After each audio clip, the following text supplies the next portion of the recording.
जय श्री कृष्ण दोस्तों, white point channel में आप सबका सादर अभिनंदन।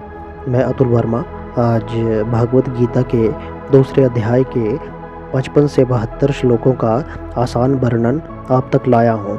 कृपया ध्यान से श्रवण करें। राधे राधे।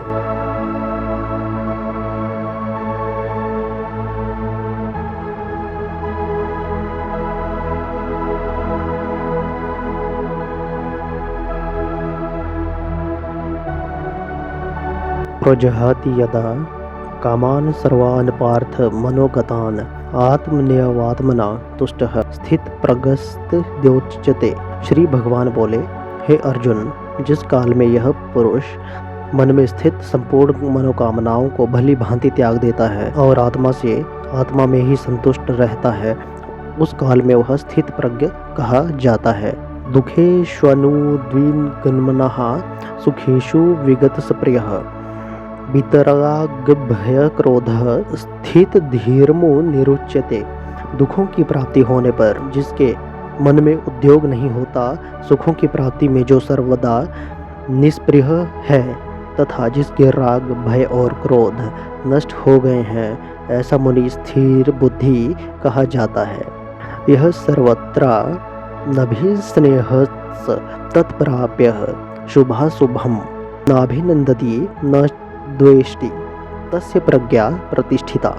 जो पुरुष सर्वत्र स्नेह रहित हुआ उस शुभ या अशुभ वस्तु को प्राप्त होकर न प्रसन्न होता है और न द्वेष करता है, उसकी बुद्धि स्थिर है। यदा संहरते चायम कूर्म अंगानीव सर्वशः इंद्रियाणीन्द्रियार्थे भयस्तस्य प्रज्ञा प्रतिष्ठिता। और कछुआ सब ओर से अपने अंगों को जैसे समेट लेता है, वैसे ही जब यह पुरुष इंद्रियों के विषयों से इंद्रियों को सब प्रकार से हटा लेता है, तब उसकी बुद्धि स्थिर है, ऐसा समझना चाहिए। विषया विनिवर्तन्ते निराहारस्य देहिनः रसवर्जम रसो अप्यस्य परम दृष्ट्वा निवर्तते। इंद्रियों के द्वारा विषयों को ग्रहण न करने वाले पुरुष के भी केवल विषय तो निवृत्त हो जाते हैं, परंतु उनमें रहने वाली आसक्ति निवृत्त नहीं होती। इस स्थित प्रज्ञ पुरुष की तो आसक्ति भी परमात्मा का साक्षात्कार करके निवृत्त हो जाती है। यततो हयापि कौन्तेय पुरुषस्य विप्सिततः इंद्रियाणि प्रमाथिनी हरन्ति प्रसभम मनः। हे अर्जुन, आसक्ति का नाश न होने के कारण ये प्रथन्न स्वभाव वाली इंद्रियां यत्न करते हुए बुद्धिमान पुरुष के मन को भी बलात् हर लेती हैं। तानि सर्वाणि संयम्य युक्त आसीत मत्परः वशे ही यस्येन्द्रियाणि तस्य प्रज्ञा प्रतिष्ठिता। इसलिए साधक को चाहिए कि वह उन संपूर्ण इंद्रियों को वश में करके समाहित चित हुआ मेरे परायण होकर ध्यान में बैठे, क्योंकि जिस पुरुष की इंद्रियां वश में होती हैं उसकी बुद्धि स्थिर हो जाती है। ध्यातो विषान्नुपुंसः संगस्ते पुष्प जायते संगात जायते कामः कामाक्रोधो अभिजायते।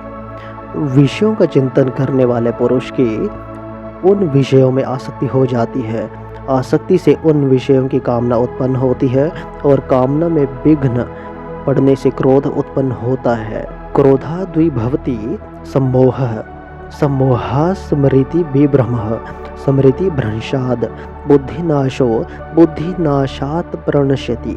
क्रोध से अत्यंत मूढ़ भाव उत्पन्न हो जाता है, मूढ़ भाव से स्मृति में भ्रम हो जाता है, स्मृति में भ्रम हो जाने से बुद्धि अर्थात ज्ञान शक्ति का नाश हो जाता है और बुद्धि का नाश हो जाने से यह पुरुष अपनी स्थिति से गिर जाता है। राग द्वेष वित्युक्यस्तु विषयानिन्द्रियेश्वरन् आत्मवश्ये वृद्धेनात्मा प्रसादिम गच्छति। परंतु अपने अधीन किए हुए अंतःकरण वाला साधक अपने वश में की हुई राग द्वेष से रहित इंद्रियों द्वारा विषयों में विचरण करता हुआ अंतःकरण की प्रसन्नता को प्राप्त होता है। प्रसादे सर्व दुखानाम हानिरयस्योपजायते प्रसन्न चेतसो हयाशु बुद्धि पर्यवतिष्ठते। अंतःकरण की प्रसन्नता होने पर इसके संपूर्ण दुखों का अभाव हो जाता है और उस प्रसन्न चित्त वाले कर्मयोगी की बुद्धि शीघ्र ही सब ओर से हटकर एक परमात्मा में ही भली भांति स्थिर हो जाती है। नास्ति बुद्धिर्युक्तस्य न चायुक्तस्य भावना न चाभाव्यतः शांतिर्शांतस्य कुतः सुखम। न जीते हुए मन और इंद्रियों वाले पुरुष में निश्चयात्मिका बुद्धि नहीं होती और उस आयुक्त मनुष्य के अंतःकरण में भावना भी नहीं होती तथा भावनाहीन मनुष्य को शांति नहीं मिलती और शांति रहित मनुष्य को सुख कैसे मिल सकता है। इंद्रियाणाम ही चरताम यमनो अनुविधीयते तदस्य हरिति प्रज्ञाम वयुनरा वमी बाम्भसी। क्योंकि जैसे जल में चलने वाली नाव को वायु हर लेती है, वैसे ही विषयों में विचरती हुई इंद्रियों में से मन जिस इंद्रिय के साथ रहता है वह एक ही इंद्रिय इस आयुक्त पुरुष की बुद्धि को हर लेती है। तस्माद्यस्य महाबाहो निगृहीतानि सर्वशः इंद्रियाणीन्द्रियार्थो भयस्तस्य प्रज्ञा प्रतिष्ठिता। इसलिए हे महाबाहो, जिस पुरुष की इंद्रियों के विषयों से सब प्रकार निग्रह की हुई हैं, उसी की बुद्धि स्थिर है। या निशा सर्वभूतानां तस्यां जागृति संयमी। यस्यां जागृति भूतानि सा निशा पश्यतो मुनेः। संपूर्ण प्राणियों के लिए जो रात्रि के समान है, उस नित्य ज्ञान स्वरूप परमानंद की प्राप्ति में स्थित प्रज्ञ योगी जागता है और जिस नाशवान सांसारिक सुख की प्राप्ति में सब प्राणी जागते हैं, परमात्मा के तत्व को जानने वाले मुनि के लिए वह रात्रि के समान है।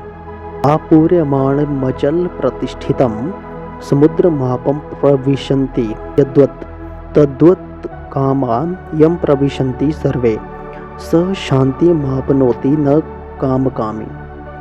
जैसे नाना नदियों के जल सब ओर से परिपूर्ण अचल प्रतिष्ठा वाले समुद्र में उसको विचलित न करते हुए ही समा जाते हैं, वैसे ही सब भोग जिस स्थित प्रज्ञ पुरुष में किसी प्रकार का विकार उत्पन्न किए बिना ही समा जाते हैं, वही पुरुष परम शांति को प्राप्त होता है, भोगों को चाहने वाला नहीं।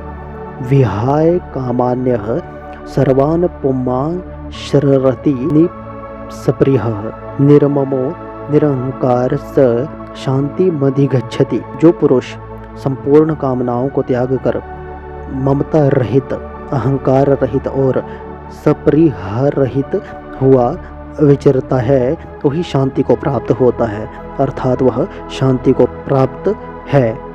ऐसा ब्राह्मी स्थिति ही पार्थ नैनाम प्राप्य विमुह्यति स्थित्वा स्यामत काले अपि ब्रह्म निर्वाणम मिच्छति। हे अर्जुन, यह ब्रह्म को प्राप्त हुए पुरुष की स्थिति है। इसको प्राप्त होकर योगी कभी मोहित नहीं होता और अंतकाल में भी इस ब्रह्मी स्थिति में स्थित होकर ब्रह्मानंद को प्राप्त हो जाता है।